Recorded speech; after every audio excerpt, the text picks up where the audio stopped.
Estilo e vida.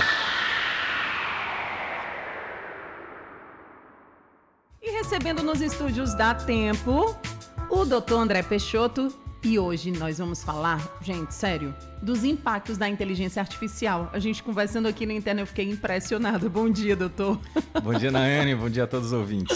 Que coisa impressionante o que é essa inteligência artificial, pelo amor de Deus, né? Que loucura, doutor. Inclusive, a gente conversando aqui e ele me mostrando o ChatGPT, eu queria saber um pouquinho o que ele é. Quando ele foi lançado, eu estou impressionada com ele, porque tem muita gente que ainda não conhece, né? Exato, a gente não até usa. gravou um programa sobre a inteligência artificial, Exato, de modo no geral, que já é usada, né, que já é bem antigo, mas o ChatGPT, ele inaugurou, assim, para as pessoas de um modo geral, tirou o véu, né, do que é a inteligência artificial, porque a gente já tem hoje nos marketplaces, nas aplicações, as empresas já usam bastante, as grandes empresas. E o ChatGPT, ele inaugurou isso. Então, o que é que ele é? Ele é uma inteligência generativa, ele se comporta como se fosse um humano, como a gente viu aqui nos bastidores, né? Ele mostrou, ele fala super rápido, ele tem uma bagagem e uma capacidade de interpretar, de criar. Então, a novidade é que ele cria conteúdo, faz poesia, música, desenhos. Tudo que você quiser, né? Tem uma bagagem muito grande, muito inteligente e se comunica de uma forma muito parecida com o humano, né? E no ano passado, ele foi lançado em 30 de novembro de 2022, essa versão aberta ao público, porque tiveram versões anteriores que não eram abertas ao público, e gerou todo esse estardalhaço. Não só nela em si, nessa ferramenta de conversa, o chat, mas todos os potenciais dela e também todo o potencial da inteligência artificial como um todo. Então, Exato. ela surge daí de uma empresa que começa ali como desenvolvedora de pesquisa, a OpenAI, e depois ela tem uma participação da Microsoft, então hoje é uma empresa privada, né? E foi lançado assim para o público em geral em 30 de novembro de 2022, fazendo aniversário de um ano. Então fez o aniversário de um ano. Aí a minha pergunta é, né? Por que o ChatGPT ele teve tanta repercussão? Porque quando surgiu, ai meu Deus, a gente vai falar com robô. Ai, não sei o que, todo mundo ficou naquela, né? Mas no teu olhar.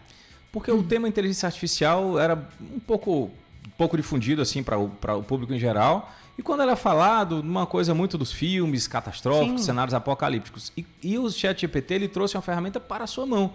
Você pode utilizar no seu celular, você pode utilizar no navegador, ele tem versões gratuitas. Sim. E o impacto foi porque, é como você, hoje, agora um pouco mais cedo, se assusta com a velocidade, com a rapidez, com a precisão. É como se fosse uma pessoa muito inteligente digitando lá do outro lado.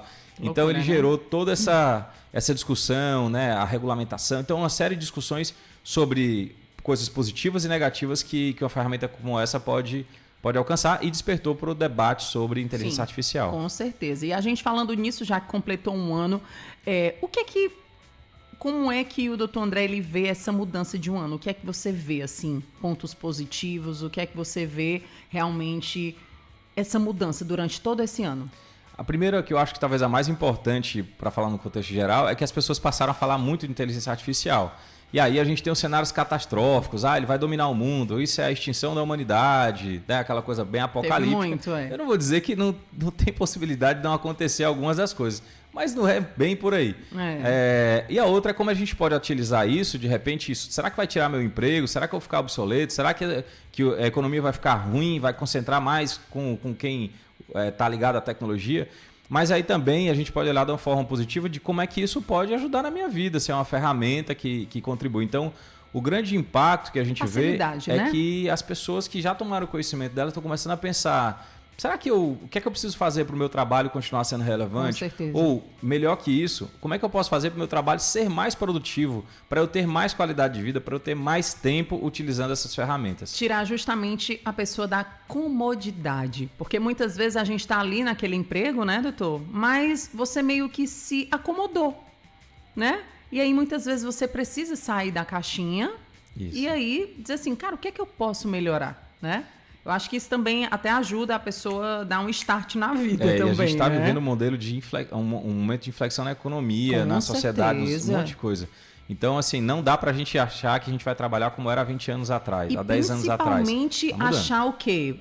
Pronto, eu tenho uma profissão, hoje eu trabalho no marketing. Hoje quem trabalha no marketing faz tudo. Hoje quem trabalha no atendimento também faz tudo. Então, assim, você tem que realmente saber um pouco de cada coisa, né?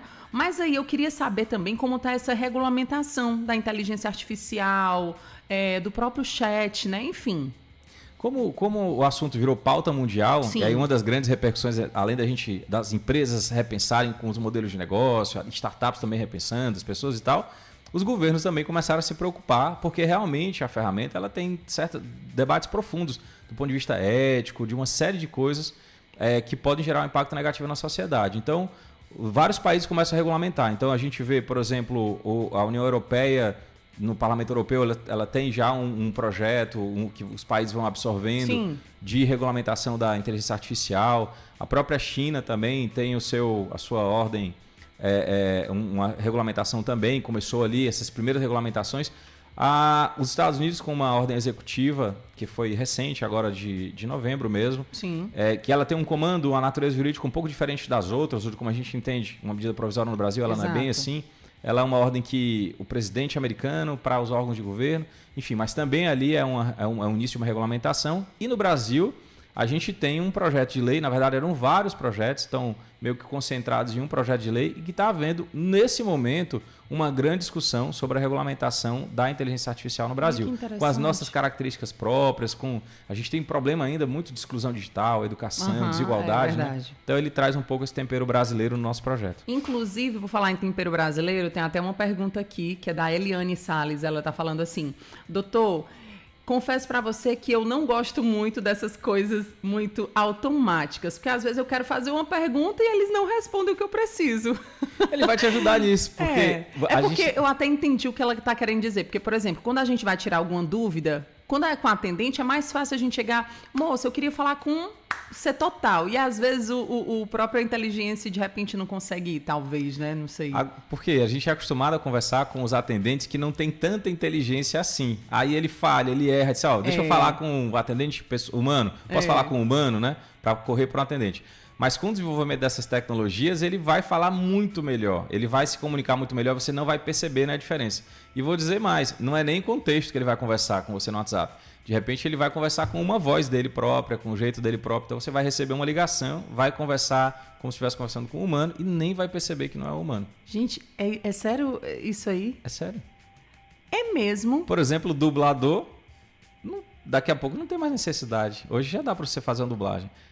Por exemplo, eu não preciso assistir o filme do Wolverine com o dublador do Wolverine. Eu posso assistir com a voz do Hugh Jackman, só que em português, mexendo os lábios como se fosse em português. Que coisa, né? Gente, que incrível. Eu tô impressionada.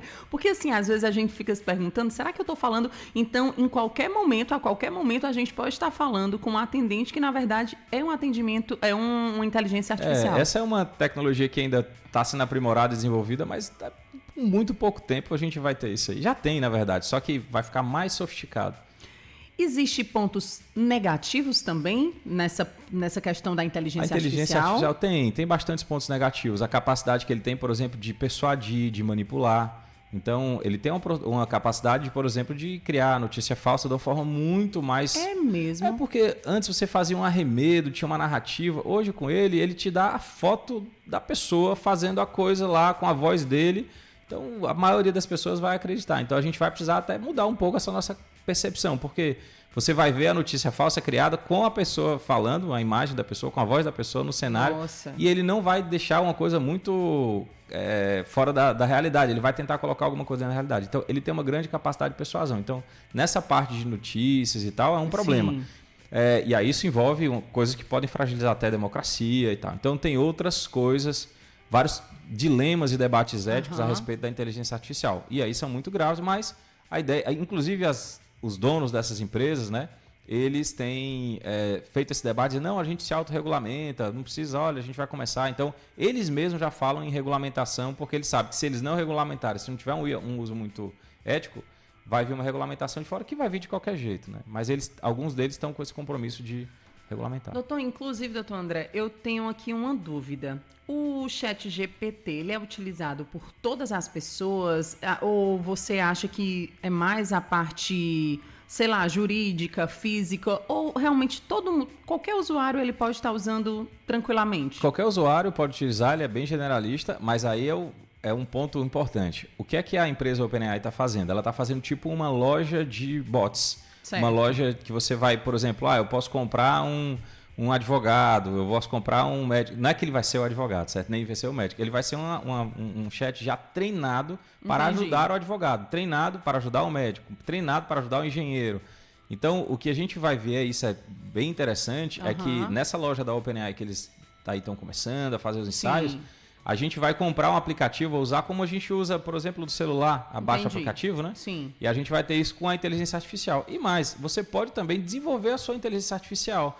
Então, por exemplo, o atendente que você treina ele, um chat GPT, para ele ser treinado para a política da tua empresa, para o atendimento da tua empresa, ou para a linguagem que a gente fala. Por exemplo, eu posso ter um atendimento aqui que eu não quero que ele fale muito polido, eu quero que ele fale igual um nordestino. Então, ele vai escrever e vai falar igual.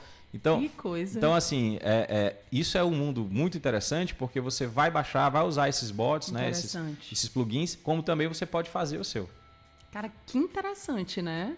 Que Muito interessante. E para quem não teve ainda essa experiência, pode baixar o aplicativo do Chat GPT, né? E lá a gente pode dizer, essa é a minha dúvida também, qual é a diferença do Chat GPT, que você ali pergunta e ele responde, e o Google?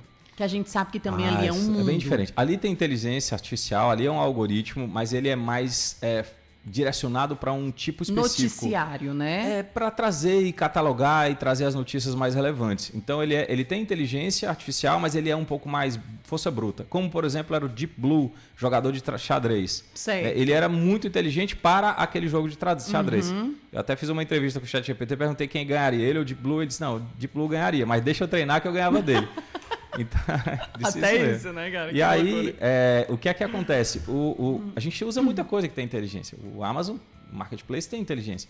Agora, o que ele vai trazer, e aí a gente tem, além do ChatGPT, a gente está falando mais dele, porque foi o que gerou mais impacto, é o aniversariante do dia, né? O aniversariante do dia, verdade. Mas tem outros, por exemplo, o próprio Google criou o Bard, que é a inteligência artificial dele.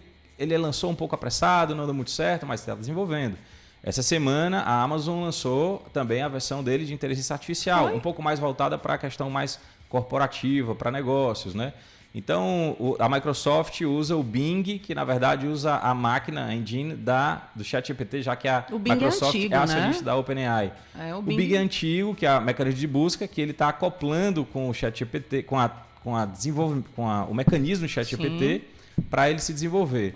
Então, o próprio Elon Musk, quando tem a X, que é a plataforma que era o antigo Twitter, né, ele também vai utilizar um pouco isso como base para a inteligência dele. Então, esses grandes caras de Big Techs, todo mundo vai lançar a sua ferramenta para dominar o mercado, para crescer, porque isso é muito estratégico.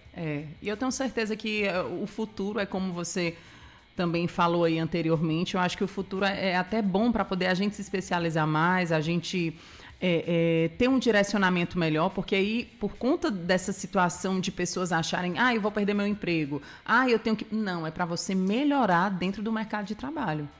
O que é que você pode fazer de melhor, né? Isso também dá um start para a pessoa. Isso, a gente quando desconhece das coisas, o que acontece com essa tecnologia? A gente desconhece quando só vê cenário catastrófico, apocalíptico, fica morrendo de medo, rejeita, não quer. Enquanto você está rejeitando, tem alguém que está aprendendo.